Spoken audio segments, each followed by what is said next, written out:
Hello students, നമ്മൾ ഇന്ന് എങ്ങനെ ഒരു മൊബൈലിൽ MySQL ഇൻസ്റ്റാൾ ചെയ്യാമെന്നുള്ളതാണ് നോക്കാൻ പോകുന്നത്. പ്ലേ സ്റ്റോറിൽ പോവുക. പ്ലേ സ്റ്റോറിൽ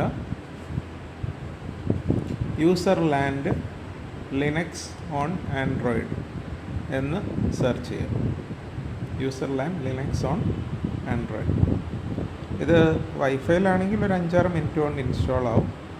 ഞങ്ങളുടെ പിന്നെയും സിമ്മിൻ്റെ ഡാറ്റ പ്ലാനാണ് എടുത്തെങ്കിൽ ഏകദേശം ഒരു 20-25 മിനിറ്റ് എടുക്കും മൊത്തം ഇൻസ്റ്റലേഷൻ ഒന്ന് റെഡിയായിട്ട് വരാൻ. ഓക്കെ, ഞാൻ ഇൻസ്റ്റാൾ ബട്ടണെ ക്ലിക്ക് ചെയ്യുകയാണ്.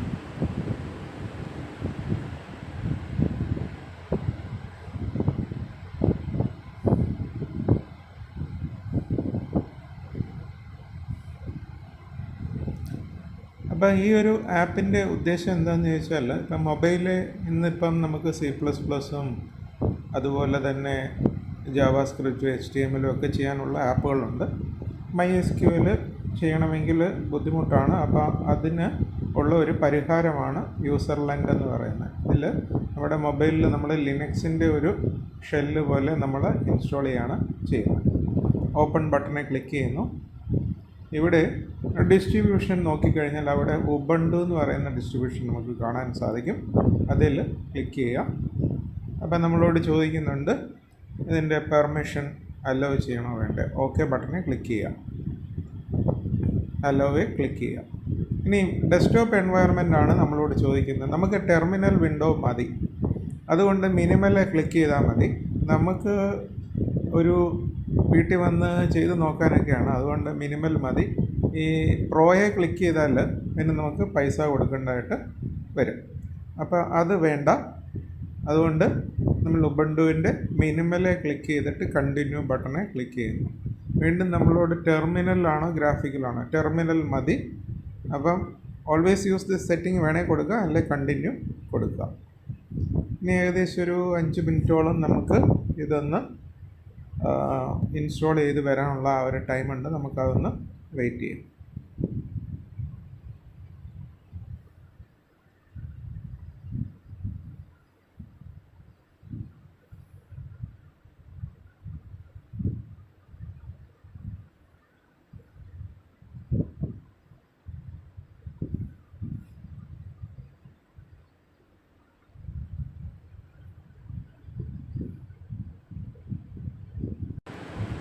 നമ്മുടെ ഉബുണ്ടുവിൻ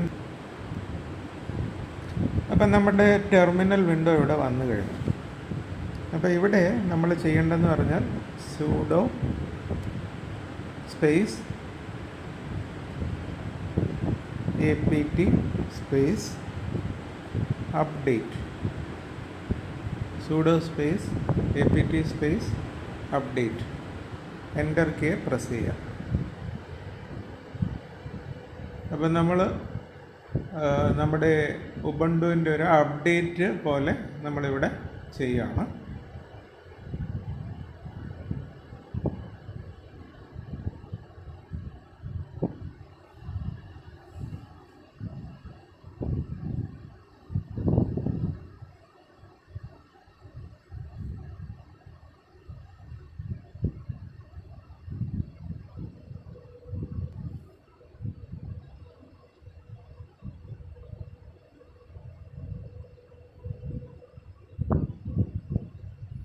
അപ്പോൾ ഏകദേശം നമ്മളുടെ ഇൻസ്റ്റലേഷൻ അപ്ഡേഷൻ കഴിഞ്ഞു. ഇനി നമ്മൾ അടുത്തതായിട്ട് ചെയ്യാൻ പോകുന്നത്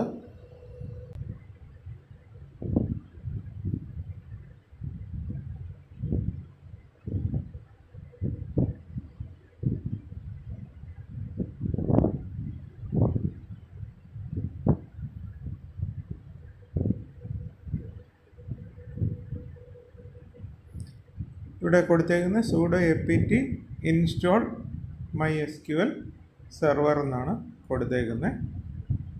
അപ്പം നിങ്ങൾക്ക് കാണാം ഇൻസ്റ്റലേഷൻ അവിടെ ഇൻസ്റ്റാൾ ചെയ്ത് വരുന്ന കാണാൻ പറ്റും. ഇപ്പോൾ ഇവിടെ അഡീഷണൽ സ്പേസ് വേണമെന്നാണ് ചോദിക്കുന്നത്. വൈ ബട്ടനെ ക്ലിക്ക് ചെയ്തിട്ട് എൻ്റർ അടിക്കുക.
ഇപ്പോൾ നമുക്ക് ഏകദേശം കാണാൻ പറ്റുന്നുണ്ട് നമ്മുടെ MySQLൻ്റെ ഇൻസ്റ്റലേഷൻ കഴിഞ്ഞിട്ടുണ്ട്. അപ്പോൾ ഇനി നമുക്ക് അടുത്തതായിട്ട് ചെയ്യേണ്ട sudo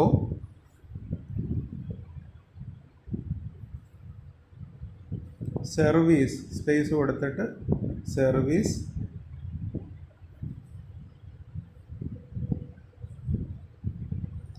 MySQL start എന്ന് ടൈപ്പ് ചെയ്യുക.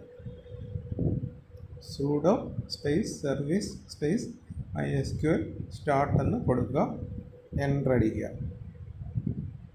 ഇപ്പം നിങ്ങൾക്ക് കാണാം സ്റ്റാർട്ടിങ് MySQL ഡാറ്റാബേസ് സെർവർ എന്നും പറഞ്ഞ് വന്നിട്ടുണ്ട്. ഇനി നമ്മൾ അടുത്ത് ചെയ്യേണ്ടതെന്ന് പറഞ്ഞാൽ sudo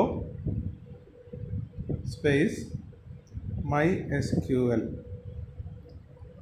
എന്നിട്ട് എൻ്റർ അടിക്കുക. നിങ്ങൾക്ക് കാണാം നമ്മുടെ ടെർമിനലിൽ MySQLൻ്റെ പ്രോംപ്റ്റ് വന്നേക്കുന്നത് കാണാൻ പറ്റും. ഇനി നോർമലായിട്ടുള്ള എല്ലാ കമാൻഡ്സും ഇവിടെ ചെയ്യാൻ പറ്റും. ഇപ്പോൾ ഉദാഹരണത്തിന് എനിക്ക് ഡാറ്റാബേസസ് കാണണം. അപ്പം ഷോ ഡാറ്റാബേസസ്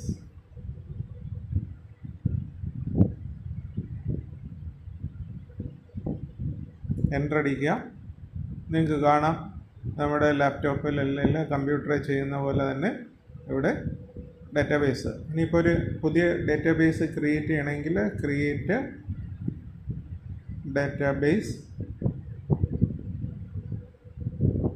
ഒരു പുതിയൊരു പേരിൽ ഇത് വരണമെന്നുണ്ടെങ്കിൽ കൊടുക്കുക.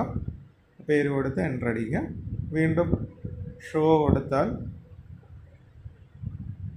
ഡാറ്റാബേസസ് കാണണമെങ്കിൽ ഷോ ഡാറ്റാബേസസ് എന്നുള്ള കമാൻഡ് കൊടുത്താൽ മതി. നിങ്ങൾക്ക് കാണാം ആ ഡാറ്റാബേസ് അവിടെ ലിസ്റ്റ് ചെയ്ത് വന്നേക്കുന്നതായിട്ട് കാണാൻ സാധിക്കും. അതുപോലെ തന്നെ ക്രിയേറ്റ് ടേബിൾ കമാൻഡും മറ്റുള്ള എല്ലാ കാര്യങ്ങളും ഇവിടെ നമുക്ക് കറക്റ്റായിട്ട് ചെയ്യാൻ സാധിക്കുമെന്നുള്ളതാണ്. അപ്പം നമ്മുടെ പ്ലേ സ്റ്റോറിൽ SQL മൈ ഫോൺ എന്നൊക്കെ പറയുന്ന ആപ്പുണ്ട്. പക്ഷേ അതിൽ ഉള്ളൊരു കുഴപ്പം എന്താണെന്ന് ചോദിച്ചാൽ നമുക്ക് ഗ്രേറ്റർ ദാൻ അല്ലെങ്കിൽ ഓട്ടോ അണ്ടർസ്കോർ ഇൻക്രിമെൻ്റ് എന്ന് പറയുന്ന കൺസ്ട്രെയിൻ്റ് ഒന്നും യൂസ് ചെയ്യാൻ പറ്റത്തില്ല. ഇവിടെ അങ്ങനത്തെ പ്രശ്നമൊന്നുമില്ല. കാരണം നമ്മുടെ MySQL സെർവർ തന്നെയാണ് ഇവിടെ ഇൻസ്റ്റാൾ ആയേക്കുന്നത്. അപ്പോൾ ഇവിടെ നിങ്ങൾക്ക് MySQLൻ്റെ എല്ലാ കമാൻഡ്സും നമ്മുടെ +2 പഠിക്കേണ്ട എല്ലാ കമാൻഡ്സും ഇവിടെ ചെയ്ത് നോക്കാൻ സാധിക്കും. ഒരു കാര്യം കൂടെ ഇവിടെ പറയാനുണ്ട്. നമുക്കിപ്പം പുറത്ത് പോകണമെങ്കിൽ എക്സിറ്റ് കൊടുക്കുക, സെമികോളൻ അടിക്കുക.